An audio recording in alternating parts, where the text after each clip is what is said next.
Fala galera do YouTube, eu sou a Rafaela e hoje eu vim aqui trazer um novo quadro no canal pra vocês. É um pouco diferente do que a gente tá habituado a trazer, geralmente a gente traz vlogs e o Daniel traz os jogos, mas dessa vez vai ser um pouquinho diferente, é sobre um assunto que eu gosto, que eu acho muito interessante e que eu sei que tem muita gente também que gosta, então eu vou estar trazendo aqui hoje pra vocês, que é crimes sem solução, crimes que não tiveram fim, que ninguém nunca descobriu quem fez.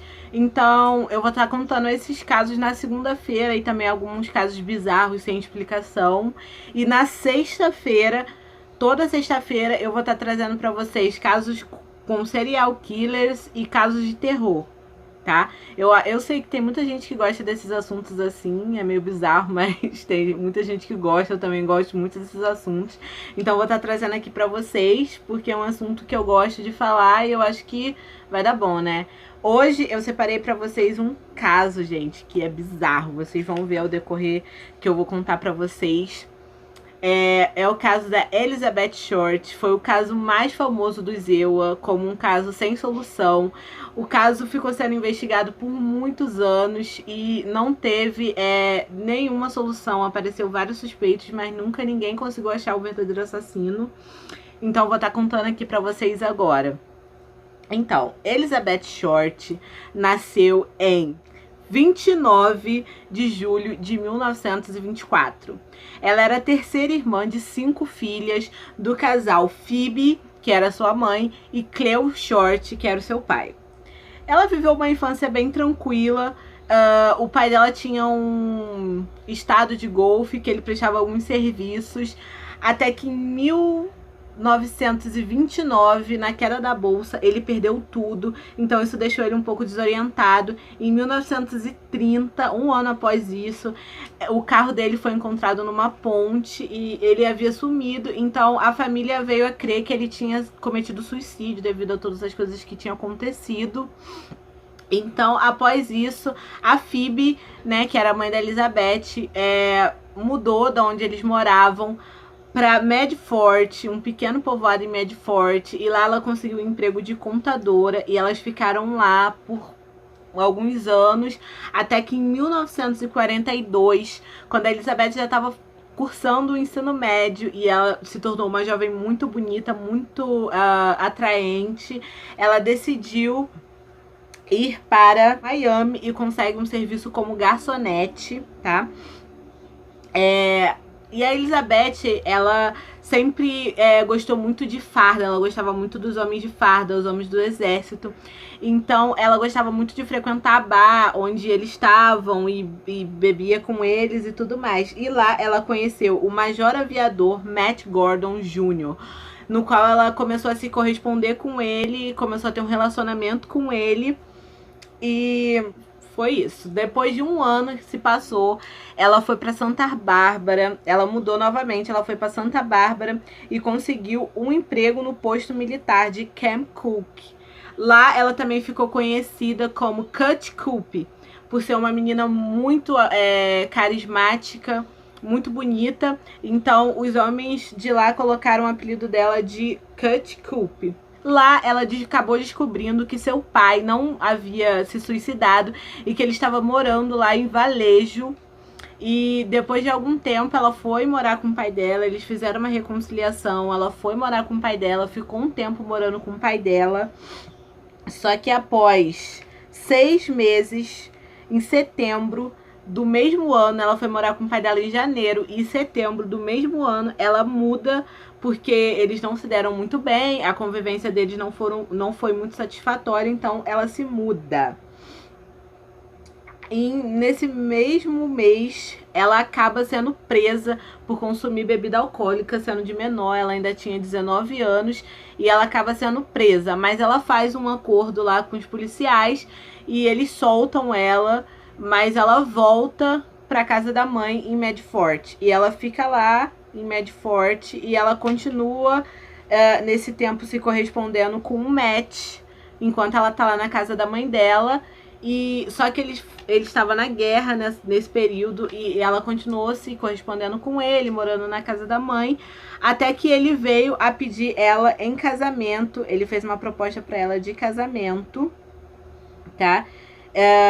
Em 1945, ele propõe ela em casamento. Porém, as coisas já começaram a não dar tão certo para ela, porque quando ele estava voltando para casa no inverno de 1945, ele sofreu um acidente na Índia e veio a falecer. Então, eles nunca vieram a se casar.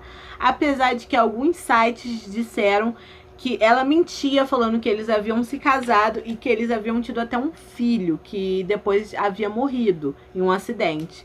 Mas eu não sei se isso é verdade ou não. Eu vi isso nos 2 sites, mas não era todos os sites que diziam isso. Então eu não sei afirmar para vocês se isso é verdade ou não. Após a morte dele, ela fica meio desorientada e ela acaba saindo da casa da mãe dela novamente e indo para Miami Beach, onde ela consegue outro emprego de garçonete.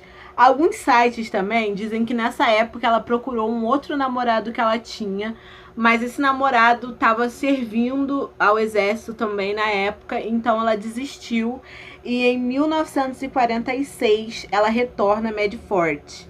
Ela retorna para casa da mãe dela e lá ela arruma um emprego num cinema. Ela fica trabalhando um tempo nesse cinema e como ela sempre quis ser famosa e ser atriz de cinema, ela, por ter esse emprego, pode ter inspirado ela e ela resolve, em abril, partir para Califórnia. Em abril de 1946, ela resolve partir para Califórnia em busca do seu sonho. Quando ela chega em Hollywood, ela passa por várias pensões, ela ficou hospedada em várias pensões, ela dividiu o quarto com várias pessoas e ela continua nessa vida até o final de 1946. Já em 1947, é o último ano de vida dela. E o último dia que ela foi vista com vida foi dia 9 de janeiro de 1947.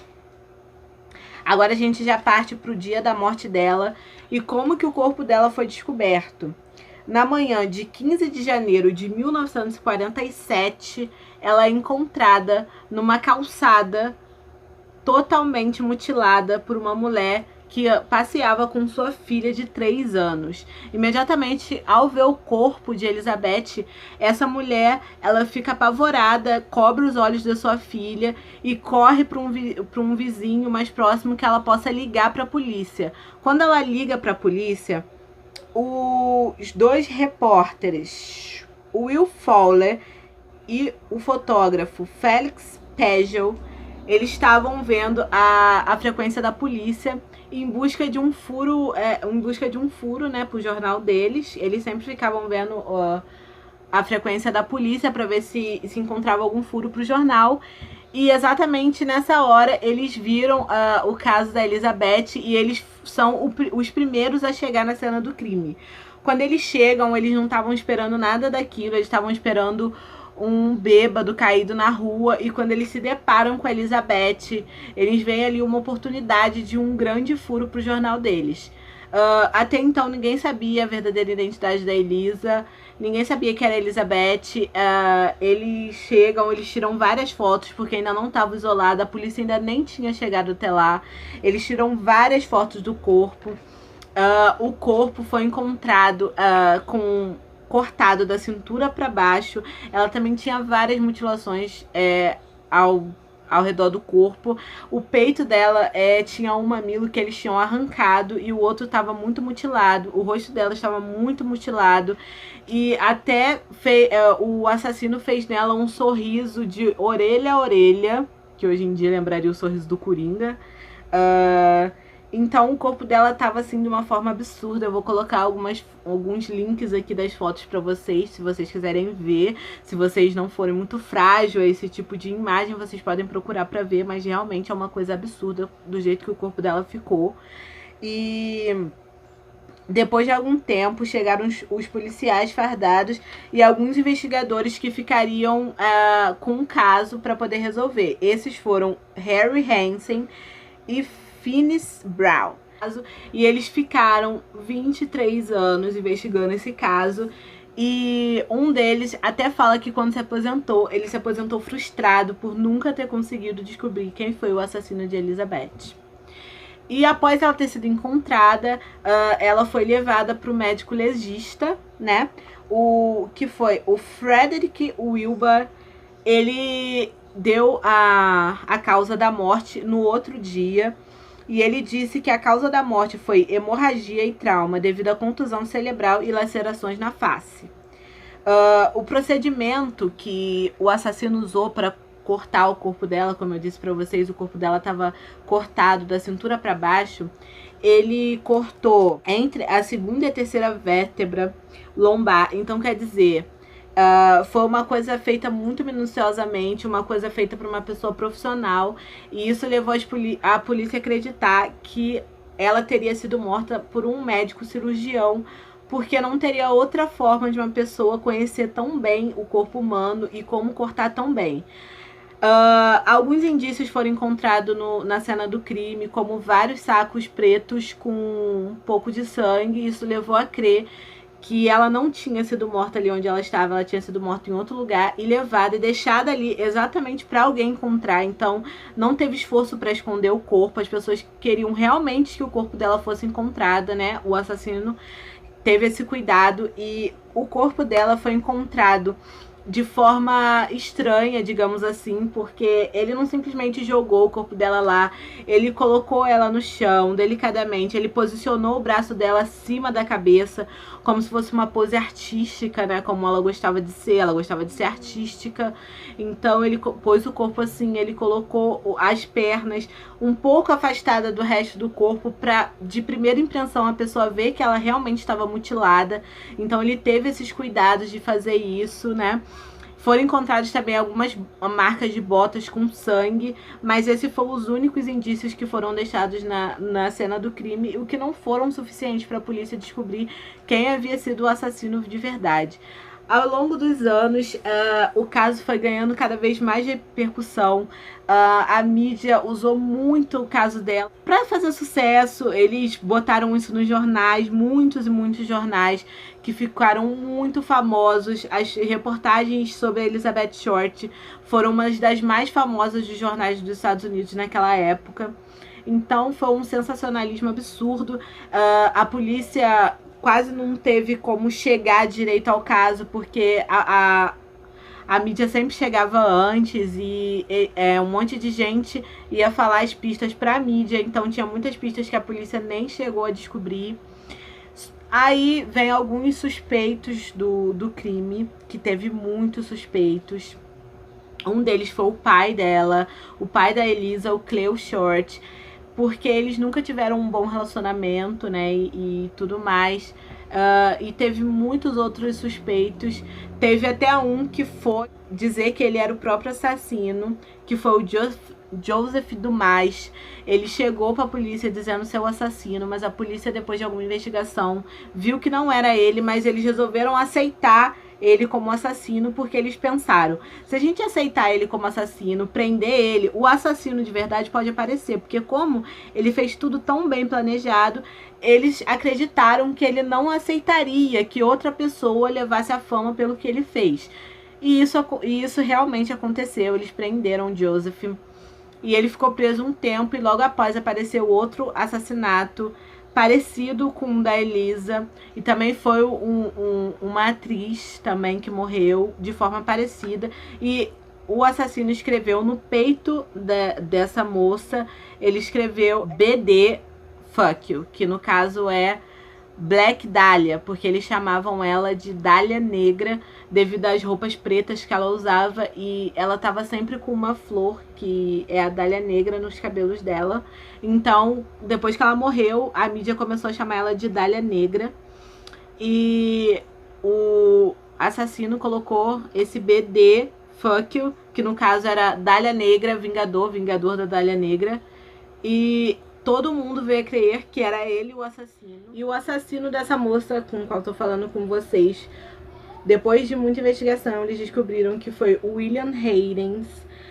Ele deixou essa mensagem no peito da moça, mas ele não mutilou o corpo dela como eles tinham encontrado a Elizabeth. Ele só fez o sorriso que eu falei pra vocês, aquele sorriso do Coringa, né? E por um tempo, todos os policiais acharam que ele realmente era o assassino da Elisa. Até na mídia foi pronunciado que havia achado o assassino, que eles haviam achado o assassino. Então eles soltaram o Joseph Dumas e prenderam o William Hayden. E ele ficou preso um tempo, até que por falta de pistas eles vieram a crer que ele não era o assassino da Elisa e que ele tinha tentado imitar o assassino, né, para vir a ter a fama, e que ele realmente matou só aquela outra mulher e ele ficou preso apenas pelo crime da outra mulher e não pelo da Elisa. Então, novamente, eles não tinham o assassino da Elisa. Foram feitas outras investigações e surgiram outros suspeitos, inclusive Robert Mullen foi um deles. Ele foi o último a ver a Elisa viva e alguns sites diziam que eles tinham um caso. Então ele teria matado a Elisa por ciúmes, porque a Elisa saía muito, ela ia para muitas boates, ela saía com muitos produtores de Hollywood a fim de tentar ser atriz também, né? Então ele teria matado ela por ciúme, mas devido à falta de pistas, eles também não concluíram nada e ele foi absolvido. Um suspeito também que mais tarde veio a ser um dos maiores suspeitos do crime foi o George Hodel. Ele era um médico feminino, tipo um ginecologista, né? E ele já tinha sido acusado de molestar sua filha há alguns anos atrás. E ele foi um dos suspeitos também por ser médico e por eles achar que o assassino teria sido um médico, por ter feito tudo tão meticulosamente, né? Como eu havia falado com vocês. Então ele foi também considerado um suspeito, mas por falta de pista também não aconteceu nada mais que isso. Mas depois de muitos anos do crime, em 1999... o George Hodel veio a morrer e o filho dele, Steve Hodel, que era um detetive, um ex-detetive, né?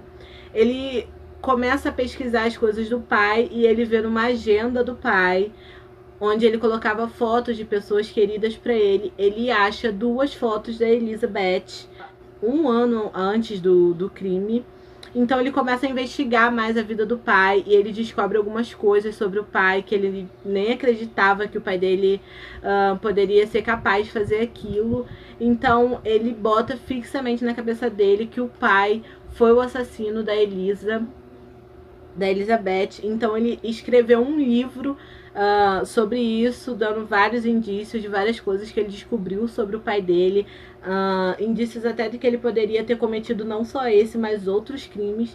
Então ele ficou como o maior suspeito de ser o assassino da Elizabeth Short, mas também nada foi provado, ficou tudo muito nas circunstâncias, tudo muito nas teorias, e até hoje ninguém nunca descobriu quem foi o assassino da Elizabeth. O livro dele foi lançado em 2003, então para vocês verem quanto tempo passou, né, do crime, e ele ainda publicou um livro, mas nunca foi descoberto quem que assassinou a Elizabeth Short. Fica aí a história pra vocês. Vocês também podem dar a teoria de vocês no comentário. Qual desses suspeitos que eu falei vocês acham que foi realmente o assassino? Eu acho que, no meu ponto de vista, eu acho que foi o George Hodel que matou ela. Mas no meu ponto de vista, vocês também podem dar o ponto de vista de vocês. E essa foi a história. Eu acho que é uma história muito absurda ela ter aparecido assim. Foi algum cafetão rico que mandou esse médico matar ela. Ó, mais uma teoria aí pra vocês. Daniel falou que acho que foi um cafetão que mandou matar ela. Realmente ela foi uma mulher que ela teve uma vida muito agitada. Eu acho que ela era até meio oportunista, sabe? Essas mulheres que estão procurando dote. Mas, e foi assim o fim dela. E esse foi um dos casos mais famosos dos Estados Unidos, como um crime que não teve solução. Então é isso, galera. Espero que muito que vocês tenham gostado desse novo quadro. Estou fazendo com muito carinho pra vocês. Eu vou trazer muitos outros casos pra vocês, muito interessantes. Se vocês também conhecerem algum caso que vocês gostam, que vocês queriam ouvir aqui, vocês podem falar pra mim, que eu vou estar trazendo.